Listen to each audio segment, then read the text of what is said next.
So दोस्तों, let us start NISAR, NISAR, NISAR.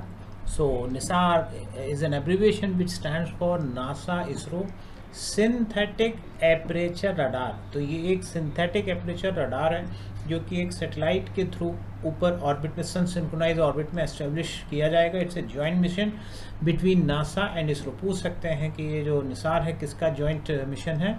ये है नासा एंड इसरो दोनों का। और ये बेसिकली एक रडार है जो कि सन सिंक्रोनाइज ऑर्बिट में एक सैटेलाइट इसको लेके जाएगा और वहाँ चक्कर लगाएगा।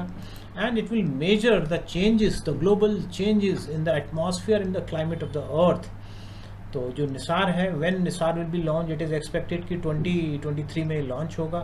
सन सिंक्रोनाइज इसकी ऑर्बिट होगी, लगभग 3 साल का इसका पीरियड होगा। और ये जो सैटेलाइट है उसको एक इंडियन सैटेलाइट लेके जाएगा, GSLV MK2, GSLV MK2। अब आपके मन में डाउट आया होगा और कॉम्पिटिटिव एग्जाम में पूछ सकते हैं भाई GSLV MK2 क्या है?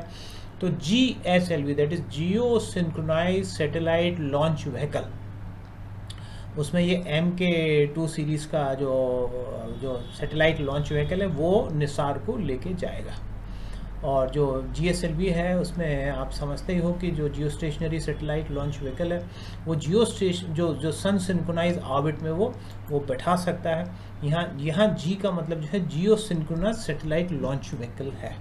जियो सिंक्रोनस सैटेलाइट लॉन्च व्हीकल है तो वो उसको जियो सिंक्रोनाइज जो है ऑर्बिट में बिठा सकता है। अभी हम आ ही रहे हैं जियो सिंक्रोनाइज ऑर्बिट क्या होती है, और जो बेसिकली आगे जो और भी इसके यूजेस हैं, जो GSLV MK2 MK3 इस तरह की सीरीज़ हैं।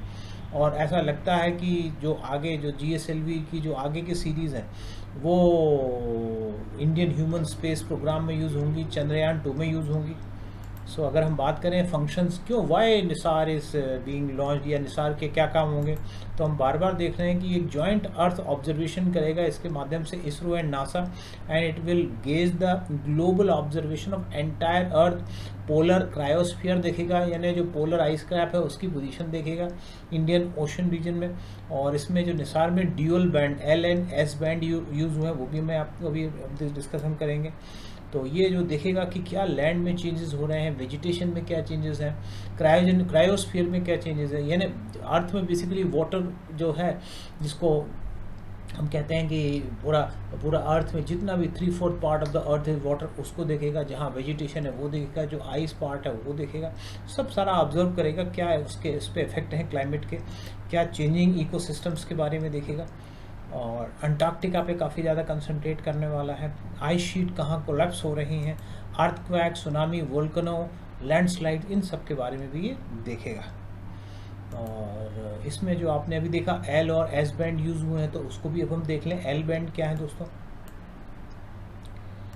तो बेसिकली ये जो institute of electrical and electronic engineering जो होते हैं IEEE, वो फ्रीक्वेंसी के हिसाब से बैंड्स डिसाइड करते हैं। तो ऐसे रेडियो स्पेक्ट्रम जिनकी जो फ्रीक्वेंसी है 1 to 2 गीगा हर्ट्ज हो उसको बोला जाता है L बैंड। मैं रिपीट कर रहा हूँ, व्हाट इज L बैंड? जिनकी जो फ्रीक्वेंसी है 1 to 2 गीगा हर्ट्ज हो वो L बैंड है। अब सवाल आता है S बैंड क्या है? तो S बैंड ऐसे बैंड्स हैं जिनकी जो फ्रीक्वेंसी है 2 to 4 गीगा हर्ट्ज हो। 2 to 4 जब गीगा हर्ट्ज फ्रीक्वेंसी होती है तो इसका यूज़ एयरपोर्ट सर्विलेंस, रडार, आप समझते हैं, air traffic control, weather, space shuttle आदि आदि में होता है, क्योंकि जो S बैंड है उसकी फ्रीक्वेंसी ज़्यादा होती है। तो अब जो आपको पता ही है कि जो निसार है ये सन सिंक्रोनाइज ऑर्बिट में होगा। तो सन सिंक्रोनाइज ऑर्बिट क्या होती है, मैंने प्रॉमिस किया था, मैं बताऊंगा। तो दोस्तों ये अर्थ है, ये अर्थ रोटेट होती है वेस्ट टू ईस्ट, और ये इसके समझ लीजिए पोल्स हैं। तो जो सन सिंक्रोनाइज ऑर्बिट होती है ये basically 600, 800, 900 kilometre above the earth होती है, और ये ऑलमोस्ट पोलर ऑर्बिट के पास से होके गुजरती है। And why it is known as sun synchronize? क्योंकि ये मोस्ट ऑफ द टाइम जो है ये इसके जो सोलर पैनल्स हैं वो सन से सिंक्रोनाइज होके एनर्जी लेते रहते हैं।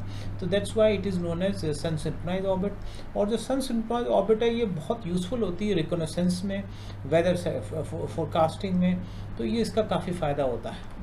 तो दोस्तों अभी हमने इम्पॉर्टेंट चीज़ पढ़ी निसार, जो कि एक जॉइंट प्रोजेक्ट है इसरो और नासा का, और बेसिकली एक रडार है जिसको एक जो कि सेटेलाइट में लगा होगा, लगभग 3 इयर्स इसका पीरियड होगा, और इसको इंडियन एक स्पेस व्हीकल लेके जाएगा GSLV Mk2। तो इससे हम जो है पूरा अर्थ पे क्या क्लाइमेटिक चेंजेस आ रहे हैं वाटर में और क्रायोस्फीयर में और लैंड पे, वो सारा देख पाएंगे। Thank you very much.